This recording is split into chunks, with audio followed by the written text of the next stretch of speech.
नमस्कार दोस्तों, आपका अपना चैनल भीष्म अकादमी में स्वागत है।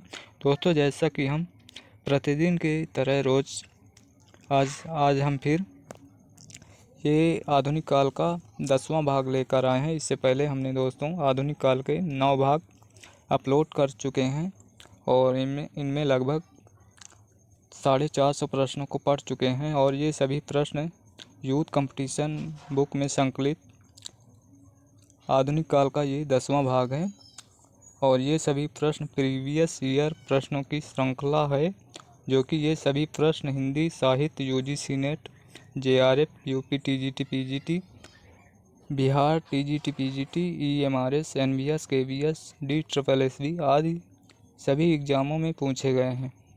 यदि आप हिंदी शिक्षक या हिंदी से संबंधित कोई भी तैयारी कर रहे हैं या तैयारी करना चाहते हैं तो आज ही हमसे जुड़कर तैयारी शुरू कर सकते हैं।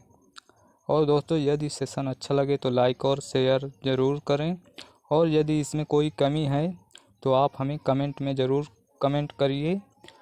हम उसको सुधार करने में कोशिश करेंगे और यदि अच्छा लगा है तो लाइक और शेयर हमें उम्मीद है कि करेंगे। और यदि सेशन डेली देखना चाहते हैं तो हमारे चैनल को सब्सक्राइब कर ले, जिससे सबसे पहले नोटिफिकेशन मिल सके। और यदि हमारे सभी वीडियो देखना चाहते हैं तो अभी इसी सेशन के लास्ट में प्लेलिस्ट का लिंक आपको दिखाई देगा, उसमें क्लिक करके आप हमारे सभी वीडियो देख सकते हैं। इनमें से कौन सा कथन असत्य है? तो इनमें से छायावादी कवियों ने प्रधान रूप से प्रणय की अनुभूतियों को व्यक्त किया है, यही कथन असत्य है। इसका उत्तर विकल्प ए सही है। चलिए इसकी व्याख्या देखते हैं। छायावाद के संदर्भ में छायावादी कवियों ने प्रधान रूप से प्रणय अनुभूतियों को व्यक्त किया है, ये कथन असत्य है। छायावादी भाव बोध अनुभूति और सौंदर्य प्रधान कल्पना द्वारा निर्मित हुआ है। छायावादी कवि निराला की अनुभूति शैव दर्शन में परिणत होती चली जाती है।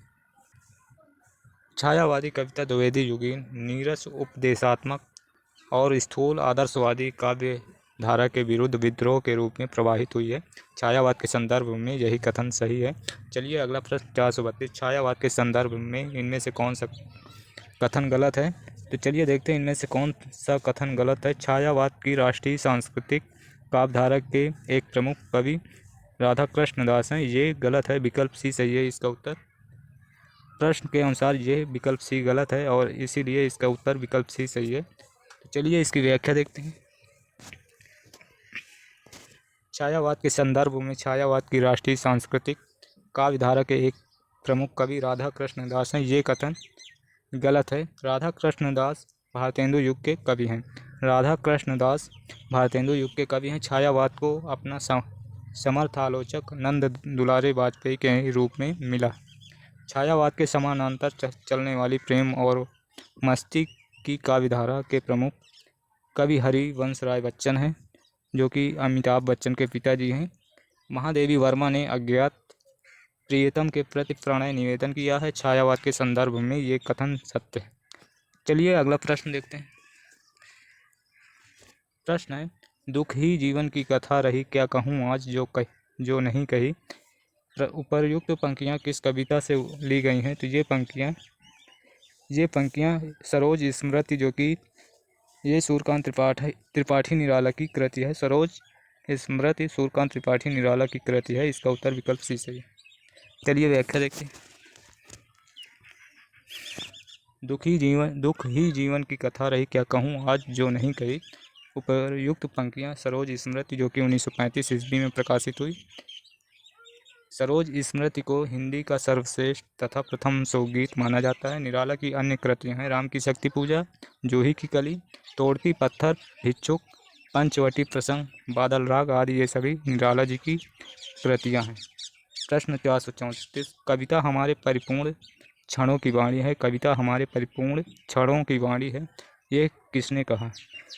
तो ये है सुमित्रा नंदन पंत ने कहा। कविता हमारे परिपूर्ण क्षणों की वाणी है, ये सुमित्रा नंदन पंत ने कहा। इसका उत्तर विकल्प ए सही है।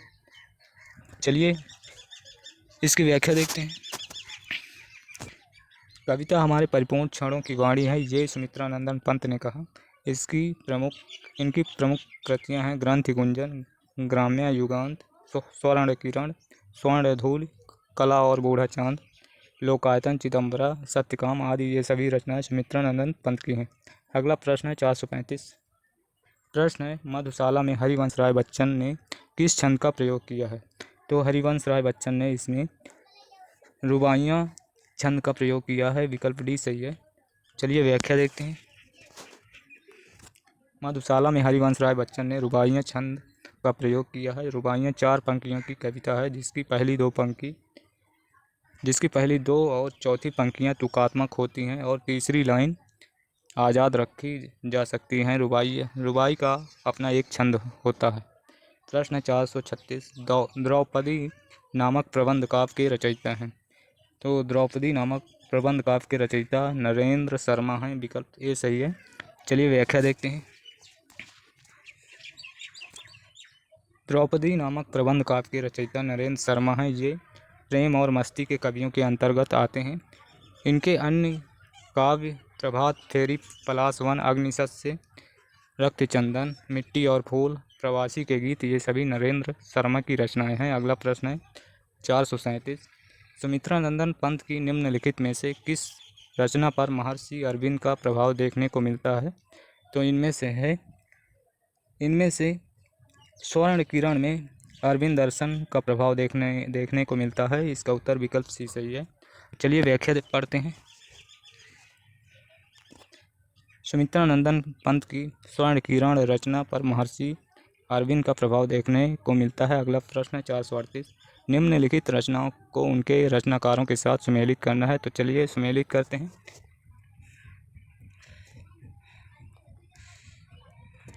प्रेम पथिक है राम नरेश त्रिपाठी की और प्रेम पथिक है जयशंकर प्रसाद की। गीतिका है सूर्यकांत त्रिपाठी निराला की और सांध्य गीत है महादेवी वर्मा की और गुंजन है सुमित्रा नंदन पंत की। तो इस प्रकार इसका उत्तर होगा 5 5 1 5 1 2 3 5 1 2 3। विकल्प ए सही है। इसका उत्तर विकल्प ए सही है। चलिए व्याख्या देखते हैं। प्रेम पथिक 1914 जयशंकर प्रसाद की है और गीत का 1936 ईस्वी प्रकाशन वर्ष है। सूर्यकांत त्रिपाठी निराला की सांध्य गीत 1936 ईस्वी की। महादेवी वर्मा की गुंजन है 1932। सुमित्रा नंदन पंत की है पंचवटी 1925 और ये खंड काव्य है मैथिली शरण गुप्त का। और पंचवटी प्रसंग जो कि सूर्यकांत त्रिपाठी निराला की रचना है, लेकिन केवल पंचवटी मैथिली शरण गुप्त की रचना जो कि इसका प्रकाशन 1925 और ये खंड काव्य। चलिए अगला प्रश्न 439। प्रसाद जी ने अपनी किस रचना में आनंद की प्रतिष्ठा दार्शनिकता के ऊपरी आभास के साथ कल्पना की भूमिका बनाकर दी है? तो इनमें से इसका उत्तर है विकल्प सी सही है। कामायनी 1935 ईस्वी की है रचना है जयशंकर प्रसाद की और इसमें 15 सर्ग है। इसका पहला सर्ग है चिंता और सबसे लास्ट का 15वां सर्ग है आनंद। तो इस प्रकार चलिए अगला प्रश्न देखते हैं। प्रश्न 440। किस धारा का काव्य भौतिक तथा आध्यात्मिक के द्वैत और संघर्ष की ज्वलंत आधुनिक समस्या से जूझने का प्रयास है? तो इसका उत्तर है छायावाद में ज्वलंत आधुनिक समस्या से जूझने का प्रयास है छायावाद। विकल्प सी सही है। चलिए व्याख्या देखते हैं। छायावाद काव्य का भौतिक तथा आध्यात्मिक के द्वैत और संघर्ष की ज्वलंत आधुनिक समस्या से जूझने का प्रयास है। अगला प्रश्न है 441। काव्य आत्मा की संकल्पनात्मक अनुभूति है, ये कथन किसका है? तो ये कथन है जयशंकर प्रसाद का। चलिए इसकी व्याख्या देखते हैं।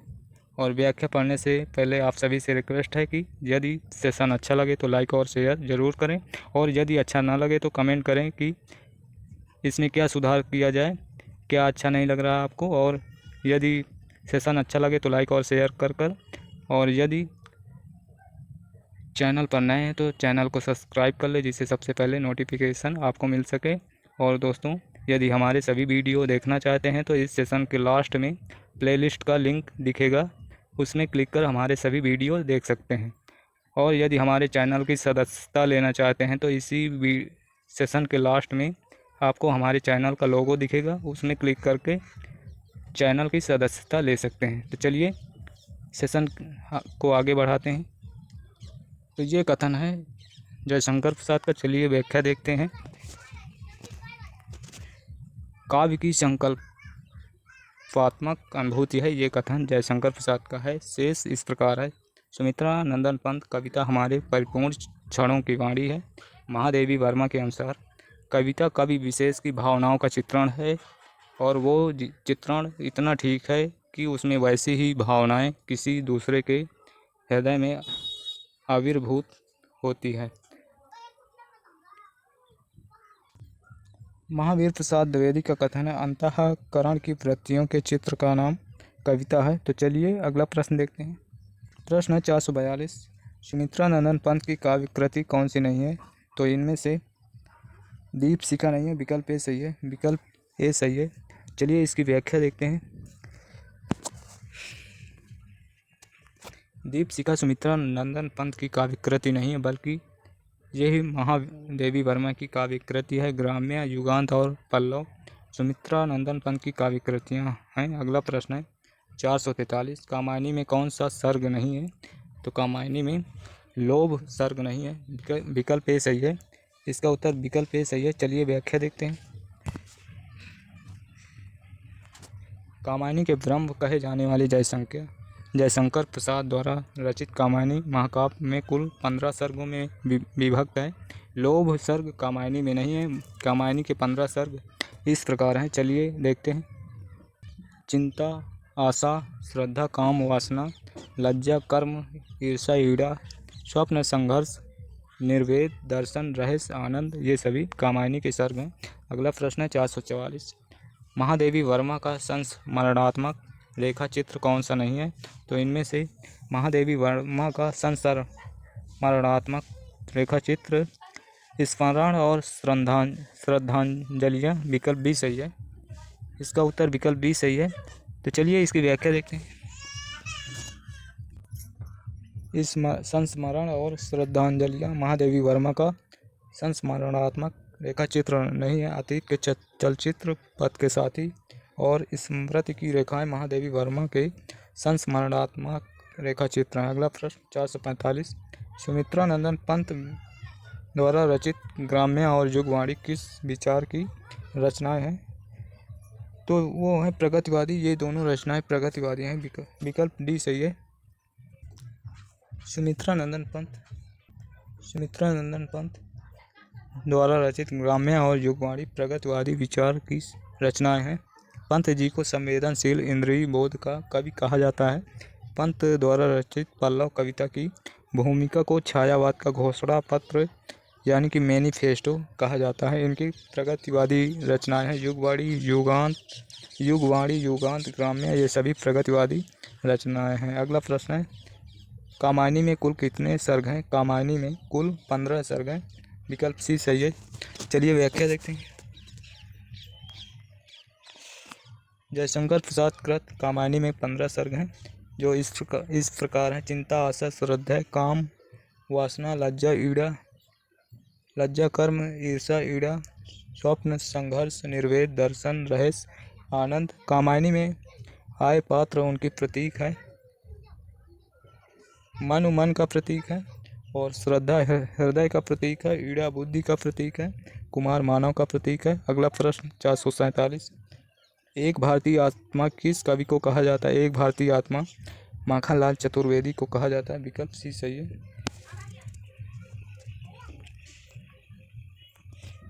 इसकी व्याख्या देखते हैं। माखनलाल चतुर्वेदी को एक भारतीय आत्मा कहा जाता है।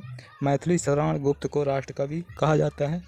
बालकृष्ण शर्मा नवीन को राष्ट्रीय सांस्कृतिक धारा के कवि हैं, और रामधारी सिंह दिनकर को अधैर्य का कवि कहा जाता है। माखनलाल चतुर्वेदी को इनकी कविता पुष्प की अभिलाषा लिखने पर एक भारतीय आत्मा कहा जाने लगा। इन्होंने प्रभा, जो कि पूना में, कर्मवीर जबलपुर से, और प्रताप कानपुर पत्रिकाओं का, ये तीनों का संपादन माखनलाल चतुर्वेदी ने किया।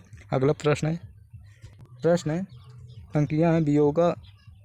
वियोगी होगा पहला कवि, आह से उपजा होगा गान के रचनाकार हैं। वियोगी होगा पहला कवि, आह से उपजा होगा गान, इस पंक्ति के रचनाकार कौन है? तो इसके रचनाकार हैं सुमित्रा नंदन पंत। विकल्प डी सही है। चलिए इसकी व्याख्या देखते हैं। वियोगी होगा पहला कवि, आस से उपजा होगा गान, ये सुमित्रा नंदन पंत की है। पराधीन रहकर अपना शोक ना कह सकता है, ये राम नरेश त्रिपाठी की है अधर में रस मुझे मदहोश कर दो, है अधर में रस मुझे मदहोश कर दो, ये हरिवंश राय बच्चन का है। गाता प्राणों का तार तार अनुराग भरा उन्माद राग, ये महादेवी वर्मा का है। अगला प्रश्न 449। प्रकाशन वर्ष की दृष्टि से पंत की काव्य कृतियों का सही क्रम किस विकल्प में है? तो चलिए देखते हैं किस विकल्प में है। ग्रंथ 1920 की है। ग्रंथ का प्रकाशन 1920, गुंजन का 1932, युगांत का 1936 और युगवाणी 1939, स्वर्णधूलि 1947। तो इस प्रकार इसका उत्तर विकल्प ए ही सही है। इसका अनुक्रम विकल्प ए ही सही है। चलिए व्याख्या देखते हैं। ग्रंथ 1920, गुंजन का प्रकाशन 1932, युगांत 1936, युगवाणी 1939, स्वर्णधूलि 1947, ये सभी प्रकाशन वर्ष हैं।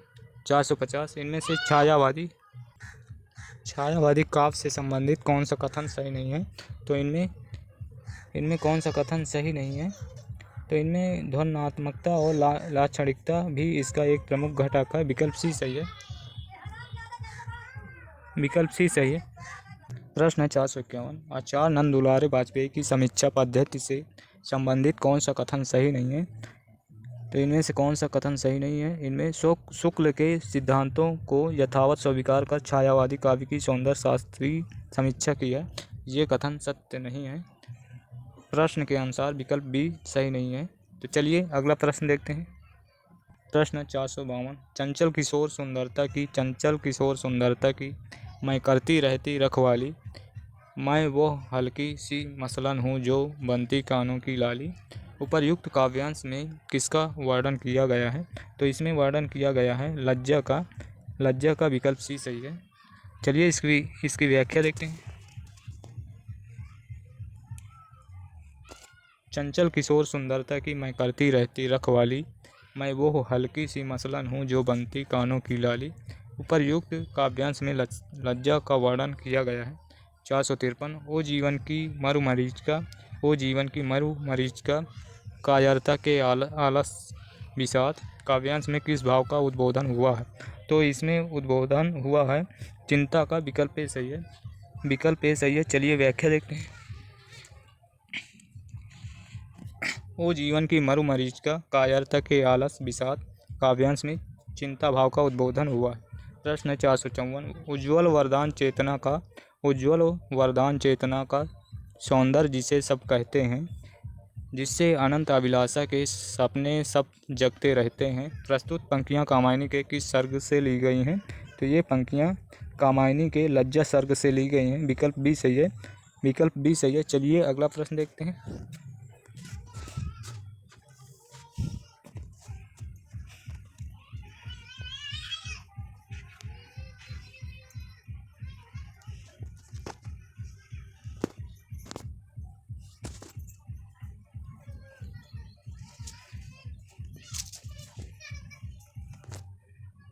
प्रश्न है 455। वो एक और मन रहा राम का, जो ना थका, जो नहीं जानता दैन, नहीं जानता विनय, वाक्यांश में राम की किस विशेषता की ओर संकेत किया गया है?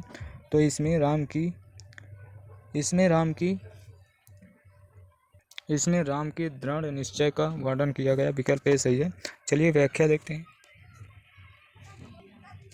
वह एक और मन रहा राम का, जो ना थका, जो नहीं जानता दैन, नहीं जानता विनय, काव्यांश में राम के दृढ़ निश्चय की ओर संकेत किया गया है। उपर्युक्त पंक्ति राम की शक्ति पूजा से ली गई है। राम की शक्ति पूजा 1936 ईस्वी निराला की लंबी कविता है। यह अनामिका कविता संग्रह में संग्रहित है। इस कविता का मुख्य विषय सीता की मुक्ति है। राम रावण का युद्ध नहीं। अगला प्रश्न है 456, राम की शक्ति पूजा कविता की प्रारंभिक पंक्ति। राम की शक्ति पूजा कविता की प्रारंभिक पंक्ति इनमें से है। राम की शक्ति पूजा की प्रारंभिक पंक्ति, रवि हुआ अस्त ज्योति के पत्र पर लिखा अमर, विकल्प डी सही है। रवि हुआ अस्त ज्योति के पत्र पर लिखा अमर, विकल्प डी सही है। चलिए इसकी व्याख्या देखते हैं। राम की शक्ति पूजा कविता के प्रारंभिक पंक्ति, रवि हुआ अस्त ज्योति के पथ पर लिखा अमर। इस कविता के लेखक सूर्यकांत त्रिपाठी निराला हैं। ये एक लंबी कविता है। इसकी रचना 1936 में हुई थी। राम की शक्ति पूजा की रचना 1936 में हुई थी। निराला की अन्य रचनाएं हैं अनामिका मिला, अनामिका परिमल, गीतिका तुलसीदास कुकुरमुत्ता, अणिमा बेला, नए पत्ते, अर्चना आराधना, गीत गुंज, चांद काकली, ये सभी निराला जी की रचनाएं हैं। अगला प्रश्न 457, संसार का सारा कारोबार बच्चों को खिलाने पिलाने सुलाने आदि के लिए हो रहा है और इस महत्वपूर्ण कर्तव्य में भूल न होने देने का काम भी नामधारी जीवों को सौंपा गया है। ये कथन किसका है? तो ये कथन है महादेवी वर्मा का, विकल्प बी सही है। चलिए इसकी व्याख्या देखते हैं। संसार का सारा कारोबार बच्चों को खिलाने पिलाने सुलाने आदि के लिए हो रहा है। इस महत्वपूर्ण कर्तव्य में भूल न होने देने का काम नामधारी जीवों को सौंपा गया है। ये कथन महादेवी वर्मा का है। प्रश्न है अगला 458, जयशंकर प्रसाद द्वारा रचित ब्रजभाषा की रचनाएं किस काव्य संग्रह में संकलित हैं? तो ये रचनाएं ब्रजभाषा की काव्य संग्रह चित्राधार में संकलित हैं, विकल्प सी सही है। चलिए व्याख्या देखते हैं। जयशंकर प्रसाद द्वारा रचित ब्रजभाषा की रचनाएं चित्राधार काव्य संग्रह में संग्रहित हैं। जयशंकर प्रसाद मूलतः खड़ी बोली के कवि हैं। खड़ी बोली में इनका प्रथम काव्य संग्रह कानन कुसुम है। इन्हें छायावाद के ब्रह्मा की संज्ञा दी जाती है। इनकी प्रमुख रचनाएं हैं उर्वशी, वन मिलन, प्रेम राज, अयोध्या का उद्धार, शोकोच्छ्वास, ब्रभुवाहन, कानन कुसुम, प्रेम पथिक, महाराणा का महत्व, चित्राधार, झरना, आंसू, लहर, कामायनी, ये सभी रचनाएं जयशंकर प्रसाद की। प्रश्न है 459, चंपू काव्य उर्वशी का रचयिता कौन है? तो चंपू काव्य उर्वशी का रचयिता जयशंकर प्रसाद हैं, विकल्प डी सही है। चंपू काव्य उर्वशी के रचयिता जयशंकर प्रसाद का है। ये जयशंकर प्रसाद की प्रथम पुस्तक का रचना है। इसका प्रकाशन 1909 में हुआ। उर्वशी का प्रकाशन 1909 में हुआ, जबकि दिनकर की कृति उर्वशी 1961 को गीति नाट्य माना जाता है। दिनकर को इसी कृति पर 1972 में भारतीय ज्ञानपीठ पुरस्कार प्राप्त हुआ था। 460 नंबर प्रश्न, कामायनी के प्रमुख पात्र ईड़ा किसका प्रतीकार्थ है? ईड़ा बुद्धि का प्रतीक है, विकल्प सी सही है। चलिए व्याख्या देखते हैं। मन का प्रतीक मनु है। हृदय का प्रतीक है श्रद्धा, हृदय का प्रतीक है। ईड़ा बुद्धि का प्रतीक है। कुमार मानव का प्रतीक है। चलिए अगला प्रश्न देखते हैं। ये कथन किसका है? कामायनी का महाकाव्यत्व असंदिग्ध है। ये किसका कथन है? तो ये कथन है डॉक्टर नगेन का है, विकल्प सी सही है। चलिए व्याख्या देखते हैं। कामायनी का महाकाव्यत्व तो असंदिग्ध है। कामायनी के संदर्भ में यह कथन डॉक्टर नगेन का है। कामायनी का अंगी रस शांत है और तथा इसका मुख्य छंद ताटांक छंद है। कामायनी की प्रारंभिक पंक्तियां आल्हा छंद में रचित हैं। अगला प्रश्न है 462, इनमें से कौन सी रचना जयशंकर प्रसाद की नहीं है? तो इनमें से रश्मि जयशंकर प्रसाद की नहीं है। रश्मि जयशंकर प्रसाद की नहीं है।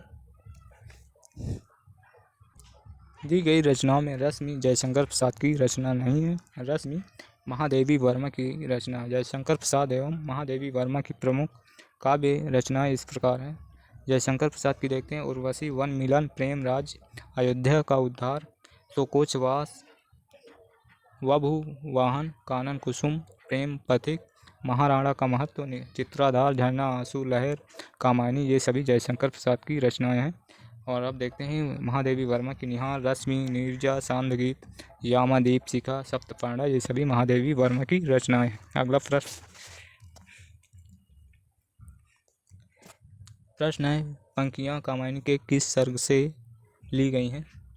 नारी तुम केवल श्रद्धा हो विश्वास रजत नक पक तल में पीयूष स्रोत सी बहा करो जीवन के सुंदर समतल में। ये पंक्तियाँ किसमें ली गई हैं, ये पंक्तियाँ किससे ली गई हैं। ये पंक्तियाँ कामायनी के लज्जा सर्ग से ली गई हैं, विकल्प ए सही। चलिए व्याख्या देखते हैं। नारी तुम केवल श्रद्धा हो विश्वास रजत नक पक तल में पीयूष स्रोत सी बहा करो जीवन के सुंदर समतल में। उक्त पंक्ति जयशंकर प्रसाद कृत कामायनी महाकाव्य के लज्जा सर्ग से ली गई हैं। प्रश्न है 464 कामायनी में किस दर्शन की अभिव्यक्ति मिलती है। तो कामायनी में शैव दर्शन की अभिव्यक्ति मिलती है, विकल्प डी सही है। चलिए व्याख्या देखते हैं।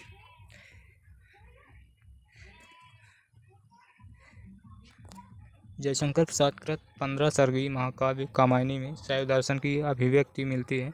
आचार्य शांति प्रिय द्विवेदी ने कामायनी को छायावाद का उपनिषद कहा जाता है, कहा है। इसमें समरसतावाद एवं आनंदवाद की उद्भावना हुई है। अगला प्रश्न 465 ये कथन किसका है। वस्तु विन्यास की दृष्टि से कामायनी को दुखांत रचना मान लेने में कोई आपत्ति नहीं है। ये कथन किसका है। तो ये कथन है नंद दुलारे वाजपेयी का, विकल्प डी सही है। चलिए अगला प्रश्न देखते हैं। प्रश्न है 466 निराला दार्शनिक कवि हैं, ये कथन किसका है। तो ये कथन है निराला दार्शनिक कवि हैं, ये कथन है डॉक्टर रामविलास शर्मा का, विकल्प बी सही है। चलिए अगला प्रश्न देखते हैं। शैव दर्शन के आनंदवाद पर आधारित रचना है, तो इनमें से विकल्प सी सही है, विकल्प सी सही है। कामायनी शैव दर्शन के आनंदवाद पर आधारित है। इसमें 15 सर्ग हैं, ये जयशंकर प्रसाद की है। इसकी रचना 1935 ईस्वी में हुई है। तो चलिए अगला प्रश्न देखते हैं। प्रश्न है 468 बच्चन जी की मधुशाला की विधा है, मधुशाला की विधा है, ये एक काव्य है, विकल्प सी सही है। चलिए इसकी व्याख्या देखते हैं। बच्चन की मधुशाला काव्य विधा की कृति है। इनके काव्य हैं मधुशाला मधुबाला मधुकलश निशा निमंत्रण एकांत संगीत आकुल अंतर सतरंगनी बंगाल का अकाल हलाहल मिलन यामिनी ये सभी रचनाएं बच्चन जी की हैं। अगला प्रश्न है 469 गंधवीथी के रचनाकार हैं। गंधवीथी के रचनाकार हैं सुमित्रा नंदन पंत। गंधवीथी के रचनाकार सुमित्रा नंदन पंत हैं। चलिए व्याख्या देखते हैं। गंधवीथी के रचनाकार सुमित्रा नंदन पंत हैं। इनकी अन्य रचनाएं हैं उच्छ्वास ग्रंथि वीणा पल्लव गुंजन युगांत युगवाणी ग्राम्य स्वर्ण किरण स्वर्णधूल युगपथ लोकायतन कला और बूढ़ा चांद चिदम्बरा ये सभी रचनाएं सुमित्रा नंदन पंत की हैं। अगला प्रश्न है 470 छायावाद को मधुचर्या कहने वाले हैं। छायावाद को मधुचर्या कहने वाले आचार्य रामचंद्र शुक्ल हैं, विकल्प सी सही है। चलिए व्याख्या देखते हैं।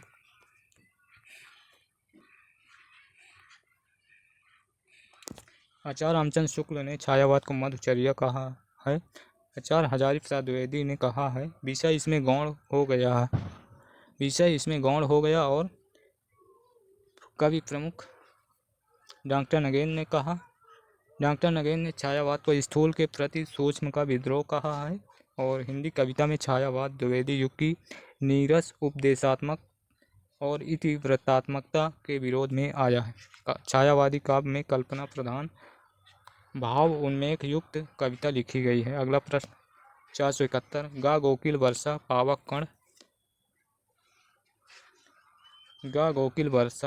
पावक कण पंक्ति किस रचनाकार की है। तो ये पंक्ति सुमित्रा नंदन पंत की है, विकल्प ए सही है। चलिए व्याख्या देखते हैं। गा कोकिल वर्षा पावक कण सुमित्रा नंदन पंत की पंक्ति युगांत कविता की हैं। अन्य कवियों की कुछ महत्वपूर्ण पंक्तियाँ हैं। चढ़ चेतक पर ललकार उठा, चढ़ चेतक पर ललकार उठा, रखता था भूतल पानी को, राणा प्रताप सिर काट काट करता था सफल जवानी को। ये श्याम नारायण पांडे का है, वीर रस से संबंधित पंक्तियाँ हैं। चलिए अगली पंक्तियाँ हैं। मत कहो आकाश में कोहरा घना है, मत कहो आकाश में कोहरा कोहरा घना है, ये किसी की व्यक्तिगत आलोचना है। ये दुष्यंत कुमार की है। अमल धवल गिर के शिखरों पर बादल को घिरते देखा है, ये नागार्जुन की है। अगला प्रश्न है 472, निम्न में से कौन सा सुमेलित नहीं है? तो इनमें से अनामिका सूर्यकांत त्रिपाठी निराला की है, वीणा पंत की है, ये सुमेलित है। झरना जयशंकर प्रसाद की, चांद काकली निराला की है। तो दोस्तों इसमें विकल्प ए अनामिका सूर्यकांत त्रिपाठी निराला की है, तो इस प्रकार इसका उत्तर विकल्प ए सही है। चलिए व्याख्या देखते हैं।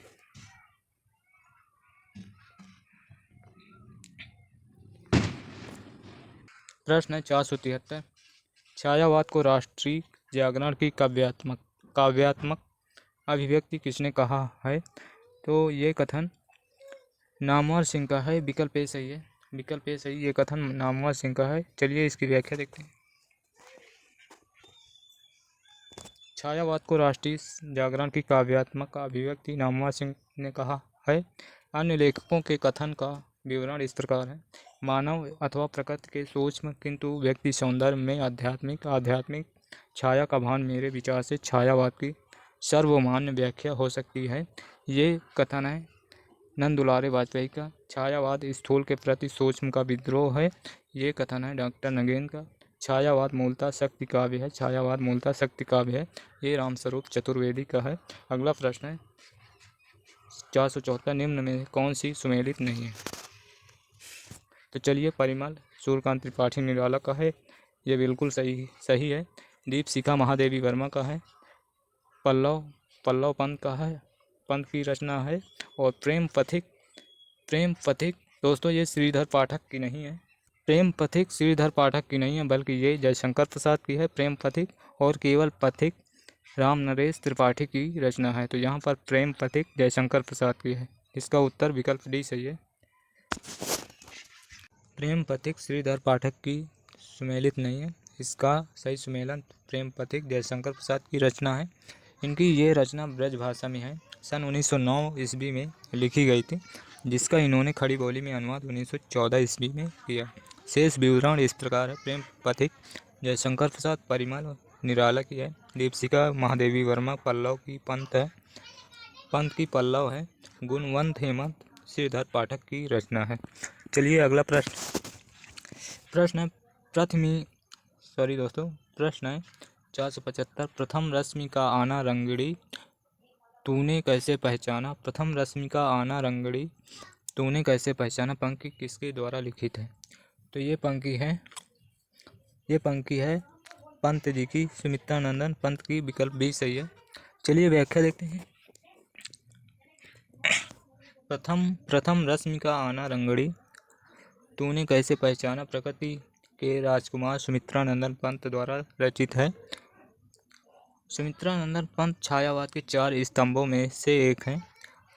और चलिए अगला प्रश्न देखते हैं 476, निहार रश्मि नीरजा ये काव्य संग्रह किनके हैं? तो ये काव्य संग्रह महादेवी वर्मा के हैं, विकल्प डी सही है। चलिए इसकी व्याख्या देखते हैं। निहार रश्मि नीरजा काव्य संग्रह महादेवी वर्मा के हैं। इनकी अन्य रचनाएं हैं यामा दीपशिखा सांध्य गीत। पंत की रचनाएं देख लेते हैं। सुमित्रानंदन पंत की रचनाएं पल्लव ग्रंथ वीणा उच्छ्वास गुंजन युगांत उत्तरा चिदम्बरा लोकायतन आतिमा। मुक्तिबोध की रचनाएं चांद का मुँह टेढ़ा भूरी भूरी खाक धूल अंधेरे में ब्रह्मराक्षस, ये सभी रचनाएं मुक्तिबोध की हैं। प्रश्न 477, श्रद्धा नामक पात्र किस महाकाव्य में है? श्रद्धा नामक पात्र कामायनी महाकाव्य में है। ये महाकाव्य जयशंकर प्रसाद का है। इसमें 15 सर्ग हैं और ये 1935 ईस्वी में रचित महाकाव्य जयशंकर प्रसाद का है। इसमें का पहला सर्ग चिंता है और सबसे लास्ट वाला सर्ग है आनंद। तो चलिए अगला प्रश्न देखते हैं। 478 कामायनी के प्रमुख पात्र हैं। कामायनी के प्रमुख पात्र मनु हैं, विकल्प डी सही है। जयशंकर प्रसाद कृत कामायनी के प्रमुख पात्र मनु हैं। कामायनी के अन्य पात्र हैं श्रद्धा, ईड़ा, कुमार, राम। यहाँ पर पात्र देखते हैं और ग्रंथ का नाम और ग्रंथकार। राम पात्र रामचरितमानस ग्रंथ का है और ये तुलसीदास की रचना है। कृष्ण पात्र सूरसागर का है और ये सूरसागर सूरदास की रचना है। रतन सेन पात्र पद्मावत का है और ये पद्मावत ग्रंथ मलिक मोहम्मद जायसी की रचना है। अगला प्रश्न, इनमें सुमित्रा नंदन पंत की रचना नहीं है। तो चलिए देखते हैं। परिमल सूर्यकांत त्रिपाठी निराला की रचना है। इसका उत्तर विकल्प सी सही है। चलिए व्याख्या देखते हैं।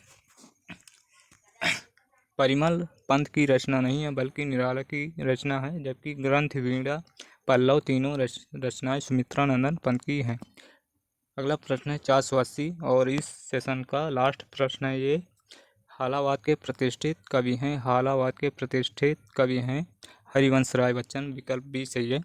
चलिए व्याख्या देखते हैं। हालावाद के प्रतिष्ठित प्रवर्तक कवि हरिवंश राय बच्चन हैं। इनकी प्रमुख हालावादी रचनाएं मधुशाला है 1935, मधुबाला है 1936 और मधुकलश है 1937। हरिवंश राय बच्चन अमिताभ बच्चन के पिता हैं। तो चलिए आज का सेशन यहीं समाप्त करेंगे और हम आपसे रिक्वेस्ट करेंगे कि यदि सेशन अच्छा लगा हो तो लाइक और शेयर ज़रूर कर दें, और यदि अच्छा ना लगा हो, इसमें कोई कमियां रह गई हों, तो आप हमें सुझाव दीजिए, हम उसका सुधार करने की कोशिश करेंगे। तो यदि सेशन अच्छा लगा हो तो लाइक और शेयर तो कर ही दीजिए और कमेंट कीजिए, और यदि चैनल पर नए हैं तो चैनल को सब्सक्राइब कर ले, जिससे सबसे पहले नोटिफिकेशन आपको मिल सके। और यदि हमारे सभी वीडियो देखना चाहते हैं तो अभी आपको प्लेलिस्ट का लिंक दिखाई देगा, उसमें क्लिक करके आप हमारे सभी वीडियो देख सकते हैं। और यदि हमारे चैनल की सदस्यता लेना चाहते हैं तो अभी हमारे चैनल का लोगो दिखेगा, उसमें क्लिक करके आप चैनल को सब्सक्राइब कर ले, जिससे सबसे पहले नोटिफिकेशन आपको मिल जाया करे। चलिए धन्यवाद। जय हिंद, जय भारत, वंदे मातरम।